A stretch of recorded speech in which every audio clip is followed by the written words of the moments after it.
All right, Jules, you had Nice picking up their first win away at Monaco in 9 years, but you also had, at the top of the table, Le Classique. So Paris Saint-Germain in crisis, returning to the Velodrome where they got done by Marseille in the Cup only a couple of weeks ago. No Neymar, no Hakimi, pressure on Galtier.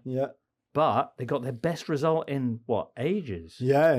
And the performance as well to go with it. It was amazing. Kylian Mbappe and Leo Messi, really the masterclass, them two together, playing in a 3-5-2 formation up front together.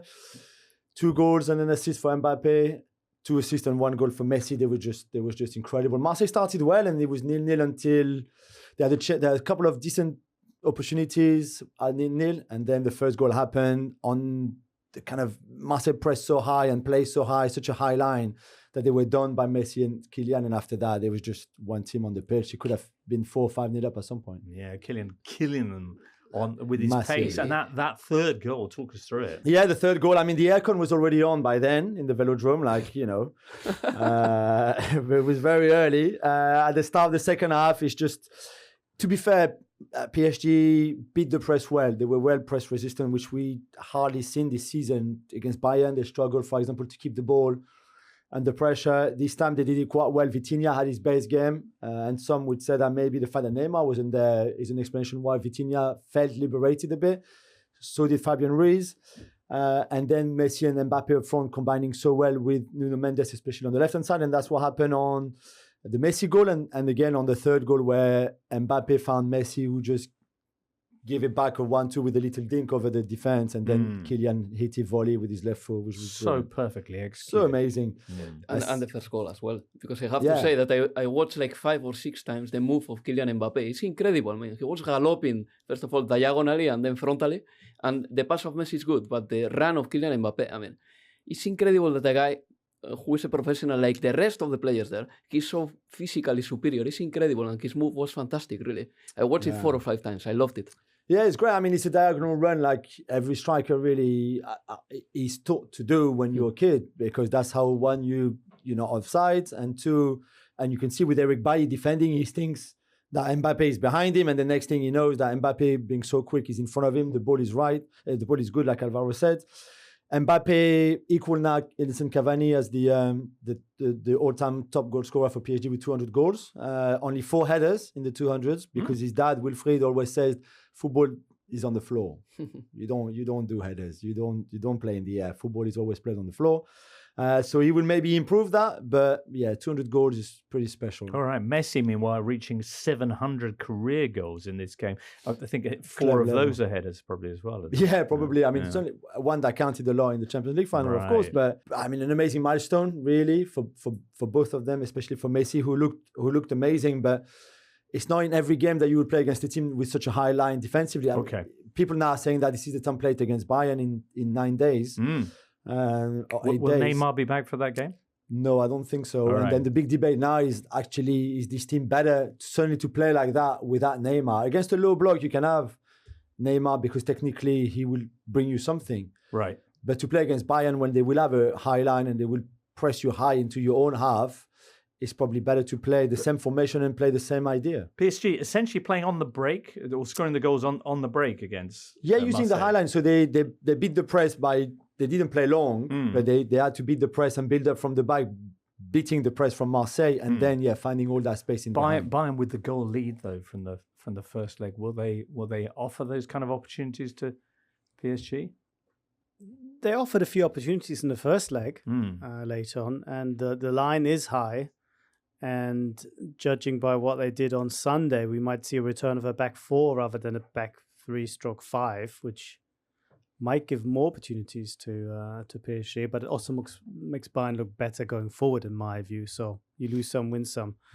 But I had a feeling that Neymar's injury was not going to be bad news for PSG, and it could make them just a bit more stable and cohesive as a team. Well, they're now 8 points clear of Marseille at the top of Ligue, 10 points clear of Monaco, who, as Jules was mentioning, lost 3-0 at home to Nice. A couple of goals from Moffi, and then another to Ram. Yeah, Kefren, the younger one, 21, so younger than Marcus.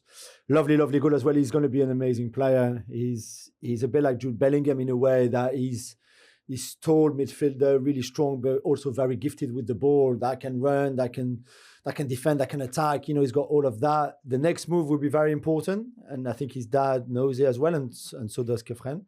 A bit like with Marcus, to be fair, even if he's got a contract for a few more years, but I think the idea very much is to go to the next step in the summer. So it'd be very interesting to see where he goes. I think he would suit the Premier League really well. He'd do well in Germany. I think he likes the Thuram family likes the idea of going from France to Germany first, and then after that, you know, using the Bundesliga as another platform to go even higher. After, like it worked for Marcus. Italy maybe after. Yeah, maybe a better league like. But no, both Italian born, of course. Parma born and bred. Yeah. Paris raised then, because they moved to Paris very, very young. Let's put it that way. Murphy's opening goal was quite nice as well. It was lovely, and especially when, you know, he's the most expensive player ever at Nice. Right? So for Sir Jim Ratcliffe, who paid 30 million and had not seen Murphy scored yet, to be in the stand at the Louis II in that incredible, huge crowd on fire. To see him score 2 goals, and you're right, the first one really, really lovely. The second one as well, quite similar, again, using the Monaco High Line, was really nice. When you pay that much money, you want return on your money, and if your star striker starts scoring, it's even better on the derby. Certainly is. 3-0 victory. Didier Degas, who looks quite like Ginger out of the first series of True Detective. Do you remember the biker guy, shaven head, long beard?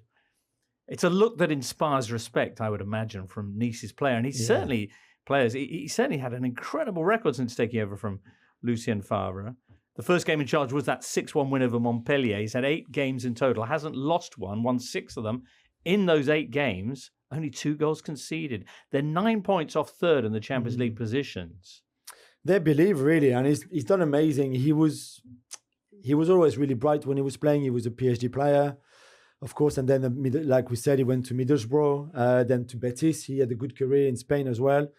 But he was always very bright, and you could tell that there was a manager in there because he was also very adaptable to all generations. And I think this is one of the reasons why he's successful now, and maybe he's more successful than Favre. Favre struggled with the younger players, very much so. That younger generation. I mean, Favre woos everybody to start with in French. He what, sorry? He woo people. So... he uses vous. Right, yeah, he uses vous. So even with a 17-year-old kid, he says, instead of saying tu, like tu vas bien, he goes vous allez bien, like if he was an older person or someone that he'd never met before, like you do, like it's far more polite to use the vous.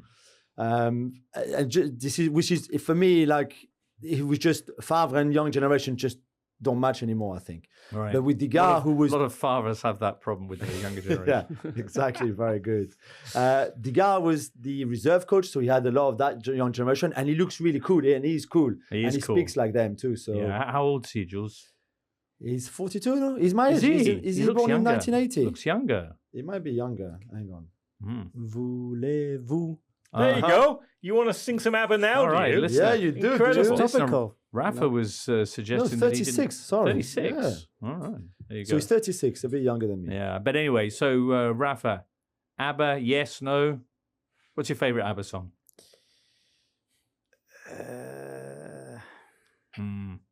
Okay, I'll come back to you on that one. Don't really have one. Let's hear about the Bundesliga then. Oh no, let's just get a quick check on how Will Still is getting on. Is he still on that unbeaten run with Rats? He's still on fire, James. Incredible. They won 3-0 against Toulouse this weekend. They played so well. Ito, the Japanese international, as I know you like your Japanese things, doing really well, scoring a lovely, lovely goal. And they're just unstoppable. Him and Degas have brought really like this new breath of fresh air on Ligue in terms of manager. Both of them still obviously costing their clubs a huge amount of money because they don't have the badges. So they still cost their team £20,000 for every single game they're on the bench. But it's worth it because both Nice and Reims are doing really, really well. So well done to them. Lovely stuff. The Totally Football Show podcast is available 3 times a week, bringing you all the football news you could reasonably be expected to care about. We've got views, we've got stats, we've got analysis, we've got some of the best football writers around. and the whole thing is absolutely free. So have a listen on Spotify or Apple Podcasts or all the usual places by clicking on the link below.